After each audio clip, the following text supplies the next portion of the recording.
South ఇండియాలోనే అతి తక్కువ ధరలకి రత్నాలనందించే ఏకైక సంస్థ 6JVR. బాణుడు ప్రతాపం చూపిస్తున్నాడు. సూర్యుడు నిప్పులు కక్కుతున్నాడు. ఎండలు దంచి కొడుతున్నాయి.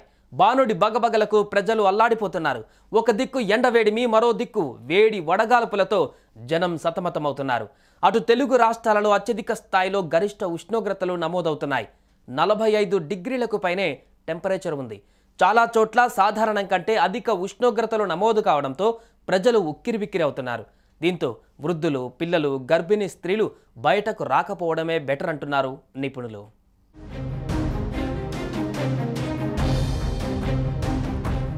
ఉదయం 7 గంటల నుంచే సూర్యుడు తన ప్రతాపం చూపిస్తున్నాడు. ఉదయం 9 గంటలు అయిందంటే బాణుడు తన ఉగ్రరూపాన్ని చూపుతున్నాడు. మధ్యాహ్నం అయ్యేసరికి అత్యధిక ఉష్ణోగ్రతలు నమోదవుతున్నాయి. అయినా సరే ప్రజలు మాత్రం బయటకు వస్తూనే ఉన్నారు, తిరుగుతూనే ఉన్నారు. ఈ ఎండలకు జనం వడదెబ్బతో ఎక్కడ పడితే అక్కడ పడిపోతున్నారు.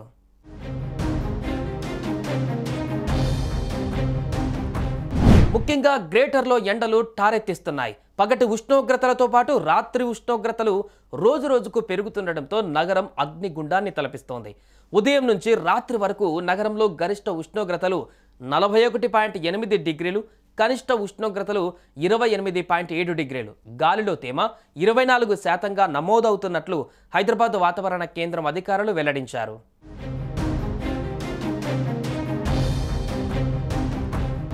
అంతేకాదు అటు జిల్లాలలో పరిస్థితి మరింత దారుణంగా ఉంది.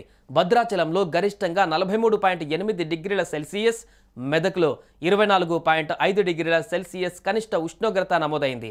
అధిక ఉష్ణోగ్రతల కారణంగా ఉదయం 11 గంటల నుంచి సాయంత్రం 4 గంటల మధ్య ప్రజలు బయటకు రాకపోవడమే మంచిదని రాష్ట్ర వైద్య ఆరోగ్య శాఖ సూచనలు జారీ చేసింది. రాష్ట్రంలో రానున్న 5 రోజులు పలుచోట్ల వడగాల్పులు వీచే అవకాశం ఉందని వాతావరణ శాఖ హెచ్చరించింది.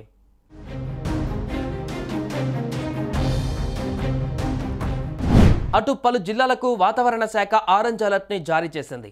ఆదిలాబాద్, ఆసిఫాబాద్, మంచిర్యాల, నిర్మల్, నిజామాబాద్, జగిత్యాల, రాజన్న సిరిసిల్ల, కరీంనగర్, పెద్దపల్లి, ఖమ్మం, నల్గొండ, సూర్యాపేటలకు ఈ నెల 29 నుంచి మే 1వ తేదీ వరకు ప్రజలు జాగ్రత్తగా ఉండాలని హెచ్చరించింది. వృద్ధులు, చిన్నపిల్లలు, గర్భిణీ స్త్రీలు అయితే బయటకు రాకపోవడమే బెటర్ అని అంటున్నారు.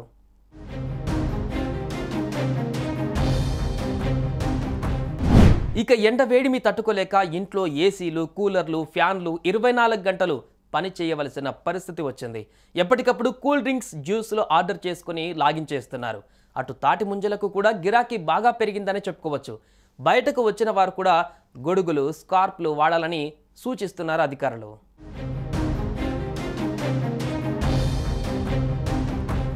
ఇంకా ఏప్రిల్ చివరి వారంలోనే ఉన్నాం. కానీ ఇప్పటికే ఎండలు దడ పుట్టిస్తుంటే ఇక మే నెలలో ఏ విధంగా ఉంటాయోనని భయం కూడా మొదలవుతోంది. సో ప్రయాణాలు మానుకొని ఓ నెల పాటు ఇంట్లోనే రెస్ట్ తీసుకోండి. ఆఫీసులకు వెళ్లే వాళ్ళు ఉదయం 9 గంటల లోపు వెళ్ళి సాయంత్రం 4 గంటల తర్వాత బయటకు రావడానికి ప్రయత్నించండి. సుమన్ టీవీలో మీ పర్సనల్ అండ్ బిజినెస్ ప్రమోషన్స్ కోసం కింది నెంబర్కి కాంటాక్ట్ చేయండి.